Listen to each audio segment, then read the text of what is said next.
Hey there, Reverend Sully, Eric O'Sullivan, ordained on the internet. The caveat, as always, please do not burn your hands holding on to my hot takes. If you do, well, that's on you, pal, or gal, or anything in between that you want to be and identify with.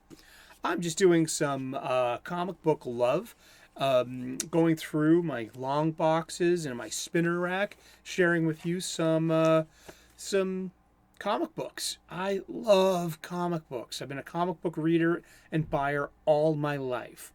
And with this new Spider Man movie, No Way Home, coming out and being so well received, I'm thinking about sharing with you one of my all time favorite Spider Man stories.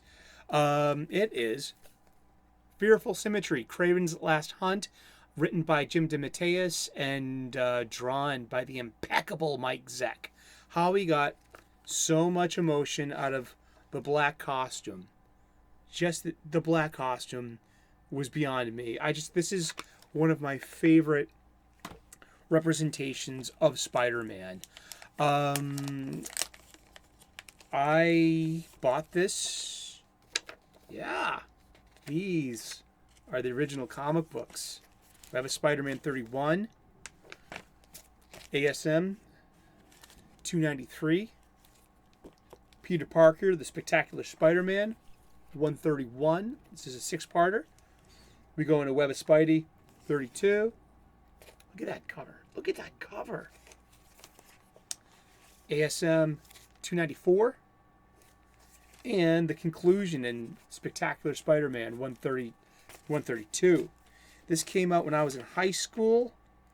This is kind of a street date of October 87. That means it was released about June or July of 87. I was 14 years old. I'd be going into high school. I just got out of 8th grade. And this is his black costume, not the symbiote. He had already gotten rid of the symbiote. He understood it was alive. And in the comic book, the symbiote wasn't evil as of yet. The symbiote just had honestly hurt feelings because it was attached to Peter Parker, literally, and grown fond of him. So it felt rejected. So when it found Eddie Brock, yada yada yada, Venom. Okay, but originally the black costume was not inherently evil. Peter just wanted it off of his body because it wasn't natural. Yet he kept the black costume for a while, up until Venom showing up, and then he occasionally used it. Basically, it scared Mary Jane and triggered her traumatically because, Venom kidnapped her. But this is about Kraven. Kraven the Hunter, one of Spider-Man's rogues. And it's got great use, Perch mentioned this recently, of lettering and how it used Kraven's monologue here, Kraven's inner thoughts here, with upper and lower cases. And that usually only uppercase is used for dialogue bubbles and for narrative captions. But in this, Kraven gets really tired of the whole humdrum experience about being beaten by Spider-Man. So what he does is he becomes Spider-Man, that he kills him and assumes his identity. And then he patrols New York as a very violent version of Spider-Man until the end, where Spider-Man actually comes back from the dead. Not really, because he wasn't dead. He was drugged and buried alive, and and that really pissed Peter off. Seriously, it made Peter enraged, and so Peter comes back and beats Kraven with his super strength, his spider strength. And Kraven finally can accept that he was beaten by a superior opponent. And then he takes his own life. and it's very emotional and it's very jarring. And I was like, as I said, I'm 14 going on 15, and I was a weekly buyer at the time. I would go to the comic book store every weekend to see the new releases and to buy comic books. And this was just a gift out of the blue. I forgot that I had this. My mom gave this to me and said, "Hey, here's some of your old comic books." And I'm like, "You are kidding me? You held on to these?" Yeah, I'm so. These are the original ones, first printings, that I got at the comic book store, and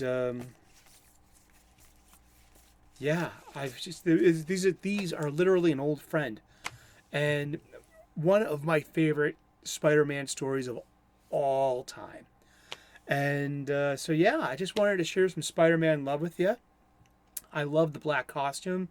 Spider-Man 3, Raimi Spider-Man 3 is my favorite Spider-Man movie. I'll figure out next week when I see No Way Home if that holds up. But with all the Spider-Man hubbub going on right now, I wanted to share with you some comic book love. And just maybe, you can go out there and get your own copy. You can get your own trade paperback of Kraven's Last Hunt, you know?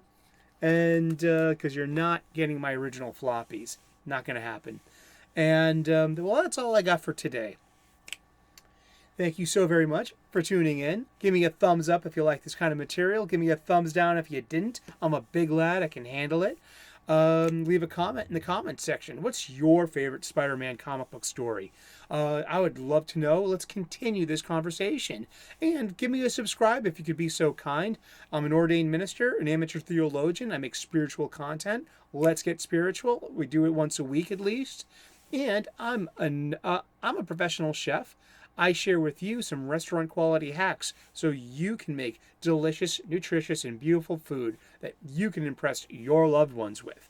So please tune into Reverend Sully's channel. Thank you so very much.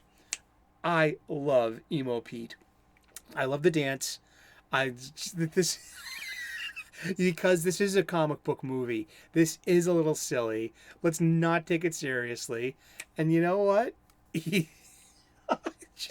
I love this stuff. It just, yeah. I like this more than Spider-Man 2. I know. Anathema. So I'm so weird. All right. You have a great day. Good to see you. Thanks for tuning in. Cheers.